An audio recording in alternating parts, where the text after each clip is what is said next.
top 10 fantasy defenseman and summer mock draft number 4, mocky season. We love it here. So let's get to the fantasy defenseman, and let's do this right here.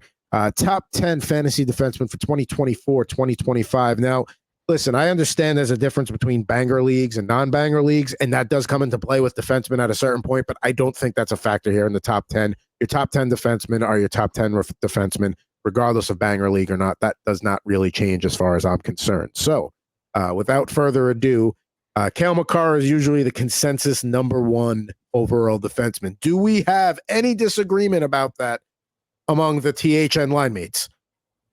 No, I mean, yeah, I have him at number 1. I think mostly everyone has Makar at number 1. But I will say this, and we talked about this off air.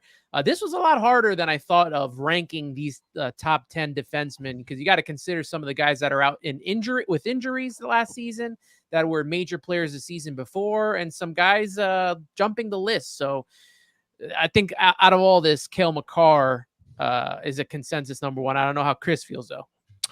As a Cale Makar early round drafter that has yet to pan out as much as I've wanted it to, that is the easy one for me. Cale Makar is a top defenseman all around. There are not many defensemen in the NHL who could push for a point per game. Like, I get that forwards can do it, and we see more and more forwards hitting a point per game and 100 points and everything like that. But a defenseman to average a point per game is this is legendary status in hockey, especially in fantasy. That is a wild number to be able to hit. So when you can get a defenseman of that caliber early on, it anchors your team for the rest of the year. There's, even if, like you said, even if he doesn't block shots, I don't care. I'll deal with that later. If he doesn't hit, who cares? First of all, he can't hit anybody because the puck is on his stick, right? That's the only way you get hits, is if the puck's not on your stick. That's not a problem I have with Cale Makar. I will sacrifice the hits that he doesn't get for the shots, the points, the power play points as well. Colorado's power play is just bonkers. So yeah, easy for me there. You see our strategy of when we pick, obviously, defensemen, and Chris, you're always on top of that as well. When you're that far down from around 8 to 12, or when is it that you feel that Makar is the choice in the first round? When is the perfect spot to get him? You said it, 8 to 12. Yeah. I think for the top 6, right? The thing is you're looking for value, right? So if I'm taking him at 6 or 5, I'm probably leaving a decent amount of points on the table, because I might be leaving a player who could touch 110, 150 points, right? Nikita Kucherov, maybe the Austin Matthews, if you're in a goal premium league, right, where the goals count a little bit more. I don't want to leave that much value on the table. Not to say the guys at 8 to 12 are not, right? I've drafted Kirill Kaprizov a bunch of times, guy who can score points, probably a 90-point player. I just think that I can get a 70-point player or even an 80-point player in round 2, sure. I can't get a Cale Makar again. I can't get him. I can't. There is one of him. He is maybe on a lesser table what McDavid is to the forward group, right? You can't replicate Connor McDavid. You could piece it together and try to get there, which is what you could do with your blue line as well. But the elite threshold for defensemen, there are so little that fall into that one. There are more forwards, and it's the same thing I feel like with goalies. The elite threshold of them, there's just so little. So if I can get that anchor on my blue line, he's basically a forward, right? That's the cheat code of him. He's basically a forward who could produce. Other things about Makar before we try and settle on who's going to be number 2. His defensive pairing partner, Devon Taves, is a top 20 defenseman fantasy, so that helps.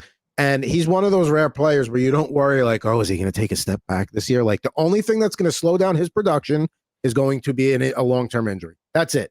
That's the only thing that's going to hurt Cale Makar and make him not be the top defenseman. Now, this, with defensemen, there's probably a tier of a top 3 or 4, and then the second tier.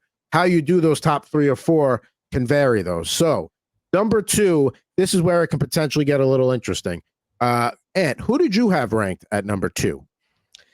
I went with Quinn Hughes. I think he led fantasy on defense with the most points, but I know he was the assist leader with 75 assists this season, and that's why I had him at number 2. Great season overall, and helped lead that Vancouver team to a playoff spot. So Quinn Hughes took a huge jump from last season to this season for me. I would agree with that. I had him ranked at second, reigning Norris Trophy winner. He's the way Makar stirs that drink in Colorado from the blue line. Quinn Hughes is doing that for the Canucks. Obviously, we all agree Makar's number 1. But for me, and not to say it's a no-brainer at number 2, but considering the season he had, and you can make arguments for people like Roman Josi or Rasmus Dahlin, but the proof's in the pudding, and Quinn Hughes has proved it plenty. So I'm taking Hughes as my second overall here. I will allow it because I'm outnumbered 2-1 here. I do not have Quinn Hughes at 2. I can understand why he would be there. I think some of his numbers were a little bit lucky last year. So I don't know if he's going to be able to repeat those numbers. We did see him an uptake in shots. We did see an uptake in goals. Those are good things to have. I don't think the Vancouver Canucks are going to take a step back. I do think they'll regress a little bit to the median of what they are. Like, they're not going to be as hot as they were when they started last season. Like, they were just scoring goals in bunches. But in their defense, they also played like San Jose a couple times, so that helps. But I don't know if he's going to be able to hit that same target or even surpass it. So I don't have him at 2, but I can live with him there. So who did you have at 2 then? I had Rasmus Dahlin at 2. That to me seems like another, to me it's a no-brainer. What Rasmus Dahlin brings, maybe he doesn't have the total that Cale Makar has, but Dahlin can also block shots. He can block shots, he can take shots, he can rack up points, he plays the top power play.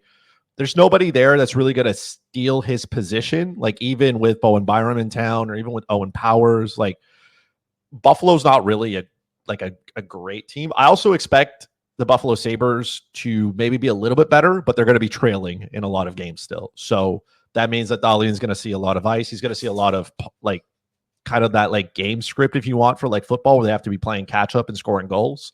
So I have Dahlin at 2 just from the upside that he brings. So who did you have at 4 then? Because I had Dahlin at 4 and Roman Josi at 3. I had Noah Dobson at 4. Okay, and so you're 3 and 4 then. I had Roman Josi at 3.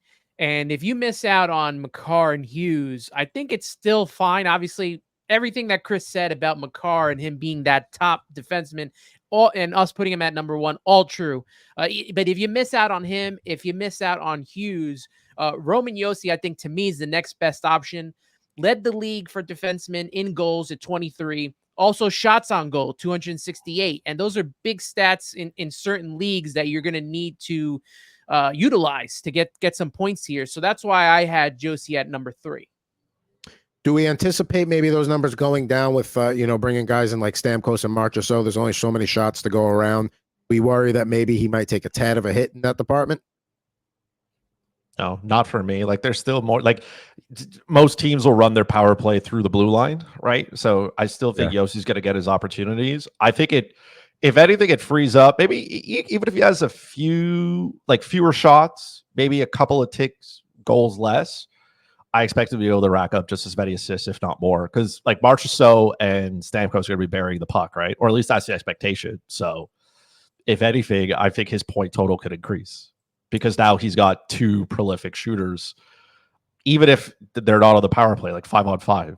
So, like, not to take anything away from the dudes who were there before, but they were not Marchessault and they were not Stamkos. So, and if I remember correctly, like the Predators were like an average power play team. Now I expect them to be like at least a top 10. I think they were middle of the pack for power play. Now I think they can enter the top 10. I would want them to be like top 6 power play. And then that would really start to generate some buzz there. You kind of talked me into putting Josi in that 3 spot there. The argument you made, but there's no way Dahlin can go below 4. I think he's got to be there. He's like you said, he's kind of like a Cale Makar light. Sabres should be better this year. even with the other defensemen that you mentioned, he's not going to really lose anything there. So yeah, I mean, and that's the thing. After Makar, you can really 2, 3, 4 any of those guys in any order, and I don't necessarily think you're wrong. So I mean, that's the top tier right there. Now I think we're in that second tier.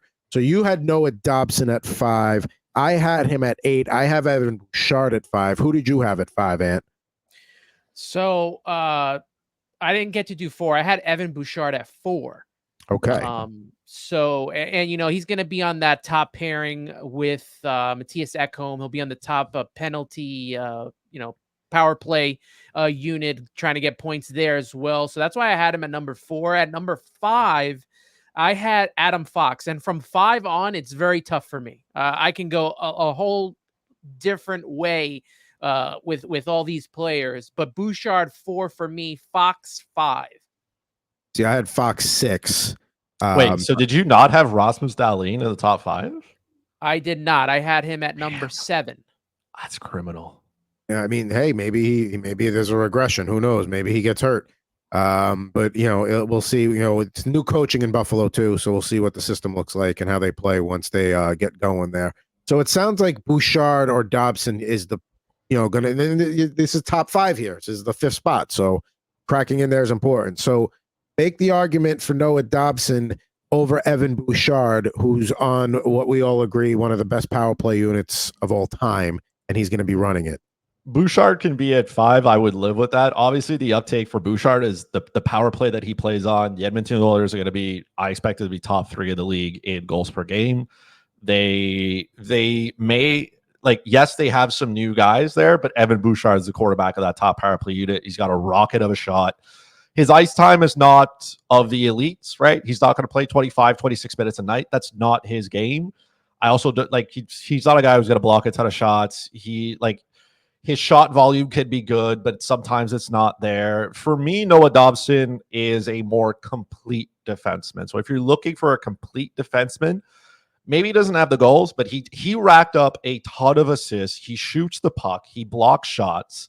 He does all of that, and the Islanders were miserable, right? Like, they're a miserable hockey team, but they have to get better. And I don't like. Can you name another offensive defenseman on the New York Islanders? Because I certainly can't. So, wasn't Dobson for most of the season the best player on that team? For a while, I feel like he was. Maybe the whole season he was their best player. He is, to me, there's nobody else pushing him from the blue line. Not that anybody's taking Evan Bouchard's spot as well. Again, if you're in a league where goals are a premium, I can see that argument. But to me, Noah Dobson is just, like, he does so many things so well. And if you're in a category league versus a point league, like, that's where you start to see the value in him, because now he's starting to do a lot of things where you don't have to piece that at the end of your draft, like drafting guys who block shots and hit, stuff like that. Dobson can do it. And again, the Islanders didn't really possess the puck very well. The PDO was pretty bad. I expect them to be a little bit better, but like, it's the Islanders, right? So I think Dobson can repeat what he did. I would like to see him score more goals, but we also asked that of Quinn Hughes. He did, and look where we're willing to put him after, one season of it. So I feel like Noah Dobson was Quinn Hughes from, the year before. Yeah, I had Dobson at 8 because of the Islanders and the Islanders alone. The team really did not improve this offseason as they should have. Trying to make some moves here, but I don't know. He's like, I feel like he's a guy on his own little island on defense there, right? You mentioned he's the best player, not only on defense, but he's possibly the best player on the team right now. And I just don't know. I have a couple players over him, like Adam Fox, Victor Hedman, obviously Rasmus Dahlin as well.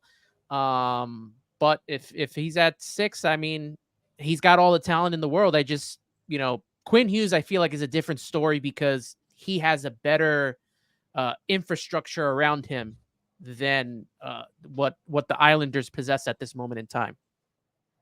I think Islander fans have known about Dobson for a while. I think last year was when he finally, put himself out there on a national stage, like, hey, I'm up there. And I think he continues to build on that this year. So yeah, he's just outside the top 5. I'm not ready to put him over those guys just yet, but he can certainly move up, I think, the top 3 with another campaign this year. So I think we're pretty set here 1 through 6, but this is, like you said, where it gets hairy and you could go a lot of different directions. So I had Adam Fox at 6. We're up to 7 now. I had Dougie Hamilton at 7. I had those 3 New York defensemen there. I know he missed time last year, but the Devils are a much better team, and he's going to be the top dog there. So anybody else in the mix here for that 7 spot? Victor Hedman for me. I had him at 9, and Okay. I know you had him up there too. I had Fox 5. I had Fox 5. I had Victor Hedman 6, and I had Rasmus Dahlin 7. But you already have him at 4, so that knocks him and Dobson out. So it's either one of those two have to go next, either Fox or Hedman. I agree. Yeah. For me, the Victor Hedman is just the move of Mikhail Sergachev, I think, benefits Hedman. Even with the loss of Stamkos, there's still some very good players on that team. And I don't think that Victor Hedman is like aging in the wrong way. I think that maybe Sergachev was getting better and he commanded the opportunity that was given to him. Like, he played a little bit on the top power play unit. He had a good amount of ice time. Victor Hedman is a great all-around defenseman, but he can still be a guy who produces. And I expect the Tampa Bay Lightning to continue to produce. I don't expect their power play to be like horrendous. So I still think there's upside to him. There are some things that worry me with the Tampa Bay Lightning, but that's a team issue. I think the loss of Sergachev, like, they brought in like JJ Motor's not going to take any of his spots or anything, right? So there's no real competition for that top power play spot anymore. Like, that's Victor Hedman's for the same reasons as Noah Dobson. Like, nobody's taking Noah Dobson's spot. Nobody's taking Victor Hedman's spot. Nobody. It's his, and then we'll see. I mean, you can make the same argument from Adam Fox in New York, though. I mean, in terms of taking his spot, like, I don't see Keandre Miller doing that. I don't, there's nobody else there. But I do agree that Hedman, also, he gives you the hits, if that factors in. And now maybe this is a time where you start to look at hits as a determining factor there. Last year, career high in goals for Adam Fox, 73 total points. He had 6 power play points, 27 power play assists, so pretty good there. Looking at Hedman's total last year, he had 13 and 63 with 4 power play goals and 27 power play plays, so they're pretty comparable. Their stats are very, very close. Not too, but they're very close. Whether these two have to be the next two to me. Where you put them, I think at this point it's just a toss up. I'm gonna say this with the Rangers and Adam Fox in the power play. We've seen that team when they're hot. They're like the Oilers power play, but when they go cold, oh man, they go cold. So for that reason, I'm going to put Hedman at 7 and Adam Fox at 8. So Adam Fox at 8 is fine. He averaged a point per game, by the way, and he scored a career high in 17 goals. So, like, I feel like that, like, he did a lot of good things and he's at 8. I get it. But that's just, again, for Adam Fox, like, he is very consistent. That's great. I don't know. There were times during the year where I felt like he became more, like, he blocked a ton of shots, these are all great things, by the way, but I'm just like, ooh, I'm right there. It's tough. Yeah, it's, again, he could bounce back and he could be a top 3 defenseman next year. Again, these top 10 defensemen, obviously there's a difference between Makar and number 10, but like we said, once you get past that 3-4, it's all the same here. You're getting quality defensemen no matter what. It's splitting hairs at this point. So we've got our top 8. We got 2 to go before we get to our mock draft coming up here in just a second. So I left on my list here. We've already got at my top 8 in the mix, except for Dougie Hamilton, who I had at 7. And then I have Brock Faber as my last top 10 candidate. I think Minnesota's that blue line's gonna rely heavily on him, so I think he's worthy of top 10 consideration. But I do recognize there's names like Josh Morrissey, Miro Heiskanen, Mikhail Sergachev on the board here. So those are the 2 that that are remaining in my top 10. What do you guys have? I have Josh Morrissey at number 9, and then 10 was pretty.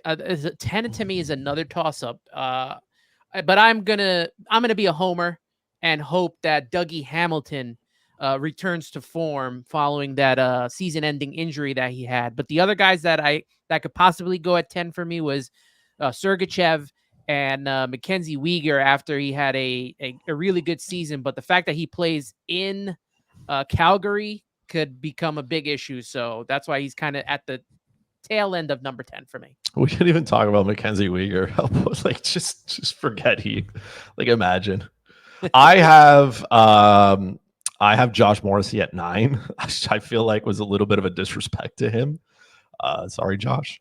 I have Brock Faber at 10, and I feel like I needed to get him in there just because of how much ice time he's going to be able to command. Like, again, maybe he's to me like a poor man's version of Noah Dobson and maybe Victor Hedman. But like, name me another Minnesota defenseman who's going to challenge him for ice time. Like, nobody. It's his spot, right? And he's going to be there. He's going to command those top minutes. I don't know if Minnesota's power play is good enough, though. Like, I feel like this is one where the team's going to hold him back a little bit, right? And maybe the team doesn't let him run wild, right? Maybe it's more structured because that's how Minnesota has to play. But I couldn't leave Brock Faber out of the top 10. It was either him or Miro Heiskanen, which I feel is also criminal that I couldn't get him into the top 10. Sorry, Miro. Yeah, it's tough once you get around this point. It sounds like we've got it narrowed down to 3 at this point, and who's going to be left on the outside looking in between Dougie Hamilton, Josh Morrissey, and Brock Faber. So the argument, again, it's like, it's tough to do that to a guy like Josh Morrissey, but I think of those 3, he's the one I would have at 11 because Dougie Hamilton had 22 and 52 the year before when the Devils made their run in the playoffs and had a strong regular season. I anticipate him going back to that much improved team around him. Timo Meier will be healthier this year. Obviously, Hamilton will play a full season. He still had 16 points in 20 games before he got hurt. So that's what I'm looking at there. And like you said, for Faber, it's going to run through that offense is going to run through him on the blue line. So There's no fear though that Luke Hughes will eat into some of that. Like, that for me is another one. Like, maybe Luke Hughes starts to take some of that power play time. It's a valid question. It's a valid threat. Dougie Hamilton is not the player he once was either. Like, I'm not expecting him to. Like, I don't like what Brent Burns was. Like, Brent Burns could finish with like 9 shots on goal, 3 points, and like 6 block shots. You're like, homie, where did you come from? I don't feel like Dougie Hamilton is that player anymore. So and also with like how good Luke Hughes could be, that's my reserve for why I didn't go with Dougie in the top 10. I think he's a top 15 defenseman, but I don't think he's a top 10. I think you might have swayed me out of me having him be on the outside looking in. I'm just here to sell. That's it. I think just the fact that you have all these options, with Hughes out there, Simon Nemec as well, Brett Pesce, maybe it leaves some room open for Dougie Hamilton to score a little bit more. He'll be on one of the top power play units. He'll be on the penalty kill and get some hits here and some blocks. So I don't know. Maybe I'm just homering for him, but I think that at 10, at worst, that's probably the best right now that he could be. And you got to put in the fact that he was missing almost a full season because he got hurt right December, was it, and he didn't return. So that comes into play. That's something that we talked about off air as well. Like, where do you put these guys that are coming back from injury? That same thing goes for a guy like Sergachev as well.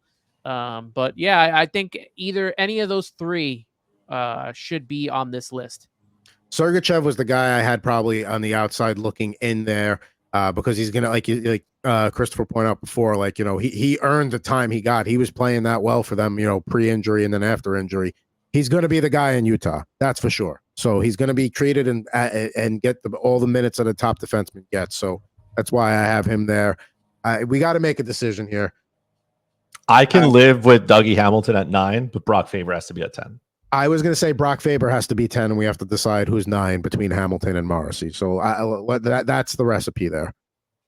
I'm okay with having Dougie Hamilton at 9. I'm okay with that, but I got to have Brock Faber in the top 10. I agree. There's too much upside right there.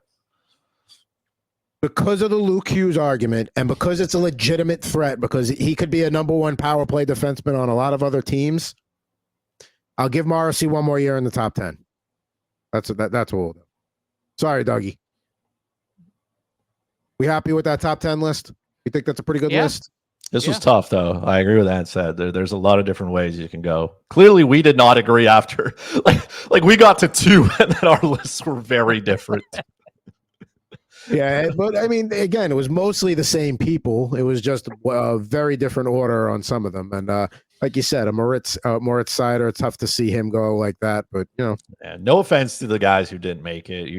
We're just like try harder. You know what I mean? Get here next year. That's all. You know, you're the guys that are still on the list, your top 20 defensemen. Yeah. Well, it just proves, right? You got to at least get one of these top 10 guys, right? At the very least, while you're drafting one of these top 10 guys, you have to just one. I mean, it depends on how you're playing it, but I'm getting at least 3. I'm getting at least 3. I'm getting at least 3 of these guys. We know you're that defensive guy, especially when you're towards the latter half of the If draft. I get only 1, I will be in shambles. I will cry somewhere in a corner. I'm getting 3 at least. It just depends on how people are drafting. But if you get one top 10 guy, at least the next 10, you know that you're still getting someone that's going to be really good for your team. I don't disagree with any of that. But again, if I'm getting only one of these guys, I'm crying. Like full flight tears rolling down my face. We've got our mock draft coming up here in just about 5 minutes. You see that link in the chat. If you want to join, come on in. And we'll get you situated here. So, again, looking at that top 10 list there, I mean, again, there are going to be people that split hairs and, don't like it. But, at the end of the day, again, you're a strong top 10 there. If you can't get Cale Makar in that 8 to 12 range, somewhere in the second round, you can look at guys like Hughes and Yossi and Dahlin. And then you start to get into like the third and fourth rounds and beyond there.